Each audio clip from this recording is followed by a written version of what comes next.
Nous sommes présentement géolocalisés en baie de Somme où l'EMC a emmené ses étudiants tourner en conditions extrêmes. Ce sont les fameuses wild frames, un subtil dosage de wild et de frame. Comment est-ce que ça se passe? Eh ben, on va suivre tout ça.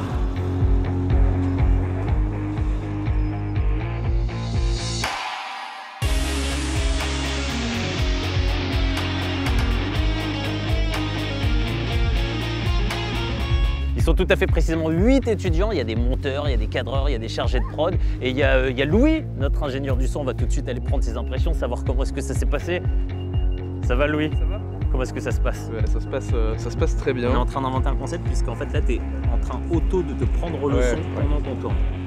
Comment est-ce que ça s'est passé cette semaine? Ça se passe très bien, je pense que c'est assez important pour la cohésion de l'équipe aussi, parce que ça évolue de jour en jour. C'est aussi important d'être dans des cadres comme ça qui changent du scolaire, où on sort totalement de Paris et où on peut utiliser du matériel différent. Donc là tu as pu œuvrer avec du matos que tu connaissais pas encore, c'est ça? Ouais, c'est ça, ça m'a permis de le découvrir aussi, de pouvoir en fait faire face à toute situation, et sachant qu'on prépare le tournage avant d'y être, sans vraiment avoir de repérage, par exemple moi pour le son, donc il faut s'équiper en conséquence et avoir du matériel qui est polyvalent et avec lequel on pourra faire toute la semaine sans manquer de rien. Deuxième aspect de ce projet, c'est bien sûr le côté éco-responsable. Est-ce que c'est quelque chose qui pour toi te parlait avant, auquel tu étais sensible? Ouais, bien sûr, parce que en fait, à travers les stages et tout, je voyais juste pour le son, en termes de piles, c'est des kilos de piles utilisées chaque jour, qui sont même pas vides, qui sont jetées.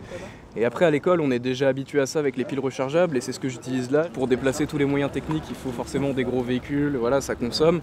Là, c'est vrai que c'était un peu le défi du coup de faire ça en vélo électrique. En fait, ça nous donne aussi des habitudes de travail. Et qui sont pas plus contraignantes que ça au final. Enfin, je veux dire, c'est du bon sens que d'utiliser des piles rechargeables, d'être sur des batteries et de rien jeter, d'utiliser des gourdes. Et moi, mon rôle, je suis directrice de production là, sur ce Wildframe. Le challenge, c'était d'organiser dans une démarche éco-prod, donc on est en vélo électrique, le matos aussi, il faut qu'il soit adaptable à le Wildframe, dans le sens où il faut qu'il puisse aller dans l'eau, ou la pluie, ou le vent, ou tourner dans un endroit où il n'y a pas du tout d'électricité. Par exemple, ce qu'on vient de faire avec le Power Cube. C'est bien d'apprendre pour nous en école de cinéma un contexte comme ça où oui, quand tu fais un documentaire, t'as pas le confort d'un studio, t'as pas le confort d'avoir toute l'électricité que tu veux, tu t'adaptes à l'environnement et c'est ce qu'on fait depuis une semaine et ce qu'on fait jusqu'à dimanche. C'est pas si compliqué à mettre en place. On s'adapte à un milieu en le respectant et c'est pas un handicap. On fait dans un tournage parce qu'on pourrait se dire ah s'il faut mettre des moyens éco-prod en place, c'est chiant, ça fait perdre du temps et tout. Au final, on s'adapte et on arrive à tourner ce qu'on veut faire en respectant l'environnement. Petit smile de kiffance, sapé comme Jaja. Là, il est fité, là, le Matisse. Je ne peux plus respirer. On est sur de l'enjaillement. Ouais, de ouf, de ouf. Ouais, je vois, je suis un peu le Sherlock du game. Explique-nous déjà ce que tu vas faire dans cette tenue.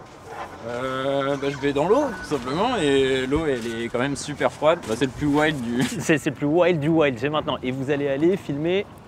Des petits phoques, ouais. Des petits phoques. Des veaux marins, comme ils Des disent. veaux marins, comme on dit. Qu'est-ce qui était pour toi le plus wild, du coup le plus extrême là, dans cette semaine que tu as passé ici? Ça a été quoi ton challenge perso? C'était mardi là, on a été filmer les phoques du coup et on y est allé en pirogue, en double pirogue.